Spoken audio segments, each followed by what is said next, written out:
senior politician ho emi sungana Chulchanpur ke hepoi Kangpokpi ke hepoi Hoilai ke hepoi senior politician hon the best phrases amon asai penuchu izani langa hin dan izat ki sem han lang ipium han lang mi gan the jong le amon adon ji lo piu tam zo election ko le pi bol jiwa chiwang hi mi pi hon jong hen ngai chu mi pi hon jong hen ngai chu a het diu chu pi ham tia hi le senior politician hon emi ho la mi tam zo hi lo chu say 1 2 hardly 3 aseu chu von pe phat ke na na mi pi ho hi Vocha toi te kau chu elected representative ho hi ne na Vocha hi ham mi pi ho hi ui cha na hi ham election hum kun se le sang som ni som thum sang khat zali zanga Vocha na hi ham Vocha cho sao mình tâm rồi cho Vocha hi ho sang man tam Vocha mi him na hi lo pathin ni sim hi lo ong pathin sim ong mi him na hi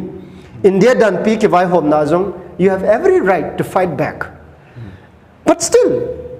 to system hum chi power for the past 30-40 years a hin seu chu election hum ko na I macha lungboi hi win Vocha an pi phat ka henai na Vocha ni ham mang nang Vocha jong hi alien hoi 50,000 chu na cha jong hi ha sang to chu social media ki sei pen chu atulai hi loi sel hoi cho dile 70-80,000 manin na bong cho dile 60-70 manin na Vocha hoi cho dinga hi le 40-50 manin na ui cho hoi cho dinga hi le 5,000 to 10,000 hin na election ko le mihimi cho dile only 500 ya chu